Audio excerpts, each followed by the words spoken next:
Alright, so not too long ago, I put out the best heroes to try in 7.25, and I will admit it, and a lot of you even disagreed with me. I was wrong about some of the heroes. Maybe not completely wrong, I was generally on the right path. You can't hate me that much. Like, I wasn't that bad. But here, I'm with a refined list. This is going to be the 2 best heroes for each role in Dota based on stats. So this is statistically true. It's not even my opinion.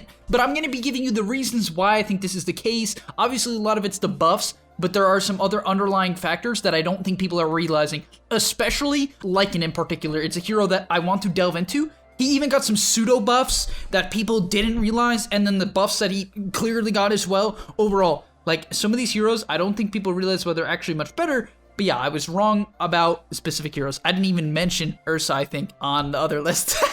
And I was wrong. I was wrong. On top of that, I don't even think I gave Alk that much respect. So definitely a couple heroes to talk about. I'm excited to do that. And yeah, like and subscribe if you enjoy this type of content. Really exciting patch lately. I've been having a ton of fun talking about it, experimenting. I've even played a lot of games, as a side note, on the gameleap website that I've been posting live games to get inside of your boy Speed's head. It's been a ton of fun, so check that out. Link down below. I believe if you were watching at the perfect time, still 50% off, so I'll see you there. Alright, so I know you guys have a lot of extra time and toilet paper on your hands right now, just like I do. The reason why I'm saying this is the gameleap website is 50% off in the link down below. It's legitimately 50% off. The code is BingeDota. I'm making a lot of cool content over on the main website, so please click the link. It supports me and obviously gameleap as a whole. So yeah, click the link, 50% off for a very limited time, and hopefully I'll see you there. So first off, let's talk about the position 1 role. At the time of me looking at the biggest winners and losers of this week, well, by the day, we are going to be looking at Ursa and Weaver.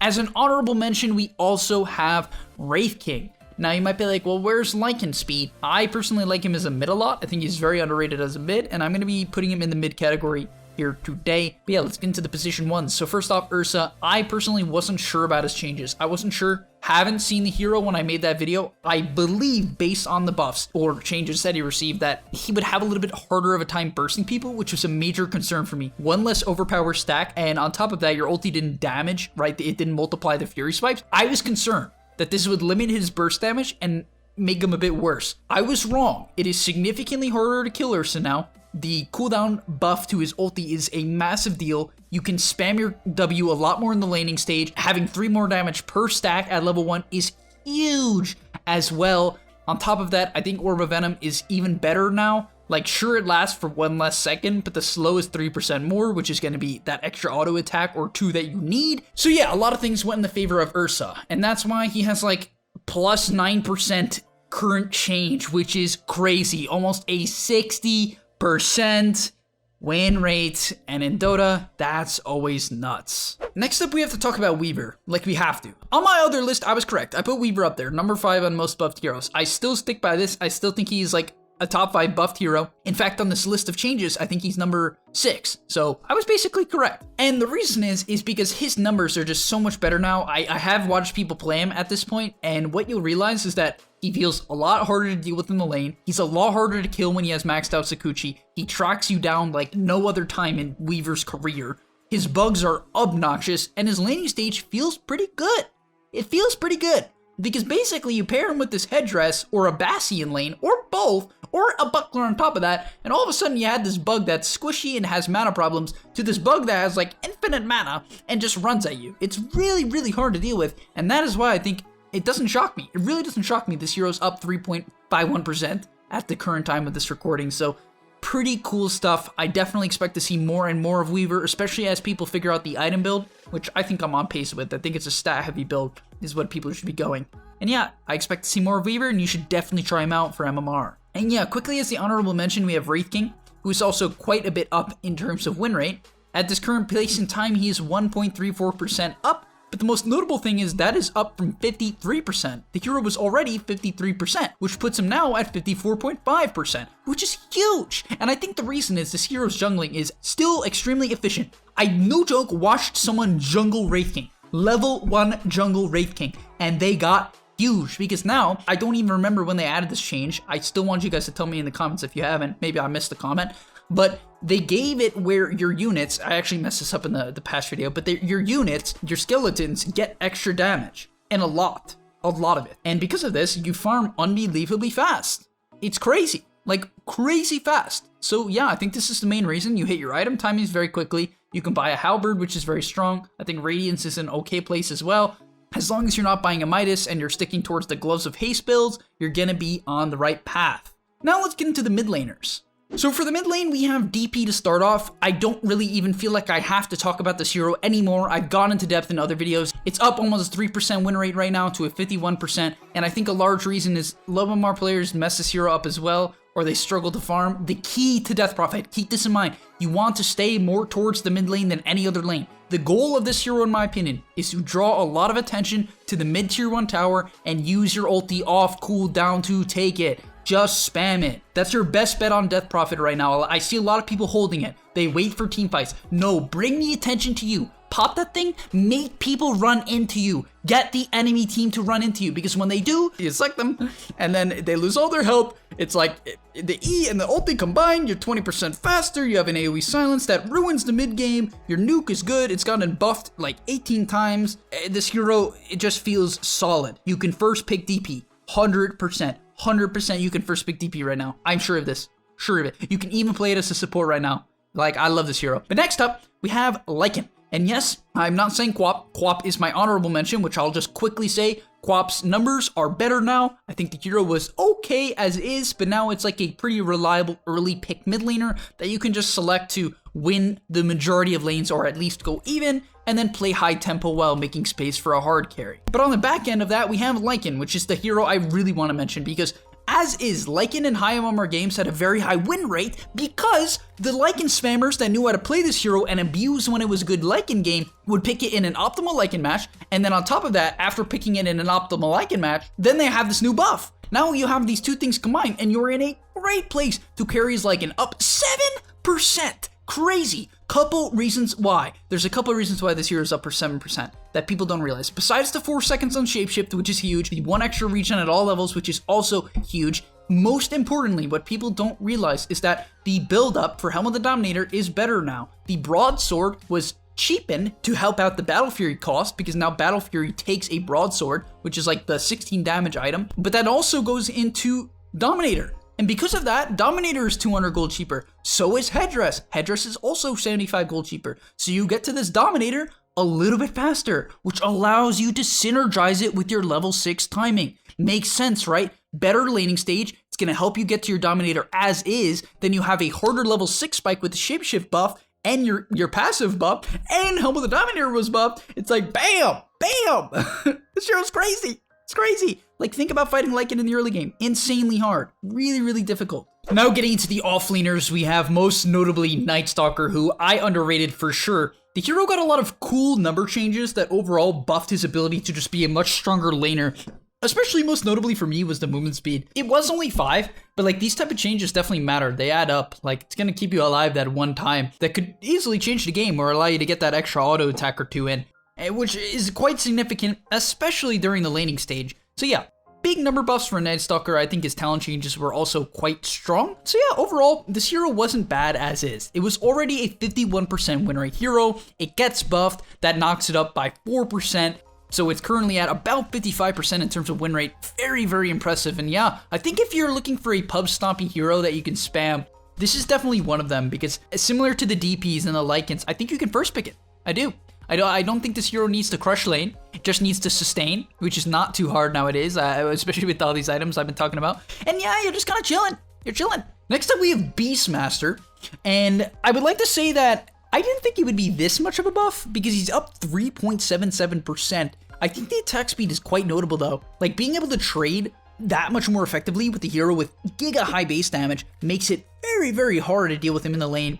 Also, his axes were buffed quite a bit, where now they're magical damage, which it's definitely a buff because it allows you to deal damage to the high armor heroes in the late game, especially if you decide to buy Ags, which I don't think is too viable, to be honest. I don't think this change makes Ags particularly good, but I do think that overall the axes were buffed, where now you have 2 more seconds to get the stack going as well, which matters because the cooldown's pretty long, so as is, you didn't have much time to refresh the stack. Now you do. And finally, for a quick honorable mention, we have Seer, who is up 2.71%. Shocking to me, the hero is at a 52 52.41% win rate at the moment. And yeah, I just can't believe it because I felt like this hero was kind of poop, but apparently he's not that poop. He's like, all right, and I'm really surprised. I thought this hero was more of like a 45% win rate. It was at 50. Now it's 52.4. So apparently Dark Seer is viable, which is hype. It's probably behind Nature's Prophet, my favorite offlaner. Maybe behind Timber as well. Then it's Dark Seer. This hero is so much fun to play. Its team fighting potential is a blast. Like, it's literally so much fun,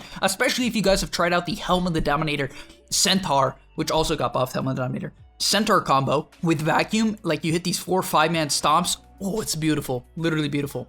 Now, getting into position 4, the first one I want to mention is Bounty Hunter. Now, I don't think you necessarily want to buy the Ags. I think you should be going items like Vlad's. I think you should start the lane with the Headdress and Mangoes, and you're kind of just there to sustain. I think what people do wrong currently as Bounty is that they're buying these like Oof, and then they run around and go for kills. If you're gonna do that, make sure you go to a tri-lane and you take your E, which sounds weird, right? But if you buy Oof or Revenom, and you take your E, you have a ton of slow, and you are good for getting kills in the tri-lane setting. If you're dual laning, I recommend you buy a Headdress, I recommend you buy Mangoes, you skill Shuriken, and you yeet that thing at people. That's how you lane. You provide sustain with Headdress, and you yeet Shurikens with Mangoes. I'm serious. I'm actually very serious about this. And yeah, that's why I think he's a pretty decent position 4. I already like this hero in pubs as is. As like if you understand map movement and how to bully people with Bounty, very potent hero, obnoxious to deal with. And then combine that with the fact that Vlad's and Pipe has not been nerfed. I think these are the top 2 items on Bounty. You can also buy Drums, you can buy Crimson, Shiva's Solar. You can even buy this Ags if the game is getting pretty late. So yeah, I really like the utility of Bounty Hunter. I think the Vision game is quite underrated, especially in pubs. You'll be surprised how useful it is. It allows your teammates to synergize because they're like, oh, we can see this one guy in the jungle, guess we'll all jump him. Pretty useful. Now for the other hero that I have, I could have put this as a mid laner, as it's more commonly a mid laner, but personally, I love Pugna support. I love it, and I like it even more now. Reason being is, it feels great with this current Bassi. I love it with this current Bassi. You get 1.4 mana regen. You buy Mangoes on top of that, especially with the buff clarities as well. You have plenty of mana to spam your Nether Blast. It's great. Low mana spell as is. Low cooldown. You spam it in lane with some sort of like other chip hero. Deadly. Deadly, deadly, deadly. On top of that, your right click was buffed the previous patch where you got like 8-9 more agility, meaning you have that much more attack speed and an extra armor. You're much better at trading. Your Q is pretty low cooldown. You buy a Headdress and a Bassi in lane, like that's your lane combo, bam, super hard to lane against, crazy difficult. And I know I'm bringing this up a lot. I'm just fascinated by these new small items. I think they're gonna become quite common, quite potent. And on top of that, having this position 4 that can just run around and make space, especially with a value point in the Nether Ward, is really cool. Like just being able to take this value point in Nether Ward in level like 8, or you can take it at level even 2. If you really feel like the lane's going that way, you can take it at level 2 and just burn people's mana, pretty cool. And finally, having a 7-second cooldown on your suck, your life drain, means you can just walk up to a carry hero at level 6 and drain them. And most carries can't do anything about it. You just decrep, you drain, they lose half of their health, especially if you nuke them as well, they could lose even more, and all of a sudden you've griefed their farming patterns for no committal at all. Nothing. Nothing. It takes nothing. It's just 2 7-second cooldown spells. Decrep is 6. Nether Blast is like what, 5? 5.5? Your ulti's 7. You just run around, bam, bam, bam. If a hero comes, nuke, drain, half HP. Like, what do they do? It's so good. And now finally for the position 5 heroes, I have one that didn't really get changed, and that's Bane. I think Bane is really good. I'm telling you, and I know this. A lot of you are going to say now, Speed, stop saying this. But you buy Headdress on Bane. I know, alright, I get it. I like these items. But like, think about it. If you have some Buckler Headdress lane with a Bane, how do you trade? Now, of course, they could have those items as well, but imagine they don't, and like you're just walking around with 3, like an extra like 2.5 mana regen, Tango's going, the 2.5 armor, and this Bane's running at you. Like the hero has a 52.32% win rate right now. It's up by 1.38%. I just think his spells are also very long and feeble, plus your Nightmare makes it feel like you're nightmared for like 8 to 10 seconds, which I don't think is actually an overestimate. And then you get gripped for another 10 seconds. It's literally obnoxious. And in pubs, it deals with all the tilting people that are split pushing. You just catch them. It's so easy. And then finally, we have Phoenix, who I wanted to put as a position 4 for the most part. But personally, I played him 5, and it feels good. Especially ever since they made it where you don't have to pay for wards or courier or flying courier. It feels good. The only thing that hurts a little bit is the new TPs. It's a bit expensive where, you know, it hurts Phoenix a bit. But how I recommend you play this hero as a 5 is very, very greedy. Look for farm. in the laning stage, pull, get XP, XP. The main concept you need to understand on Phoenix if you're gonna play it is you want to hit level 7, specifically for maxed out fire spirits, and then you want to hit level 12. These are your two main timings, I think. Also, level 3 is a big spike as well within your laning stage. The people don't know how to trade into Phoenix. They always focus the egg and they overcommit for it. If you position well, you straight up win team fates by yourself as a position 5. I'm super serious. If you hit 3 heroes of fire spirits, and you get off a good egg that they overcommit for, GG, the fight's over. They clump up, someone hits some AoE spell, the fight's over. It's literally GG. This hero has so much impact as a 5. The only problem is it doesn't have a proper stun. It does have a pretty good slow that's been buffed. However, doesn't have a stun, so you want to make sure that you have some other hero with a disable, a Clockwork, a Sand King, right? These type of heroes, even a Wraith King in lane, like a Sven. It feels really good to have some sort of stun with Phoenix just to make sure you can hit your fire spirits and not lack control in the mid and late game. But thank you guys for watching this video on the new top 2 heroes for each and every role. Let me know if you agree or disagree in the comment section down below. I've been playing a lot more pubs than I'm used to, only because I've been trying to figure out the patch. It's been a ton of fun, and yeah, I thank you for watching. I'm really enjoying making these videos right now. I think you guys are enjoying watching them as well, and yeah, just a good combo. That's a good combo, but peace.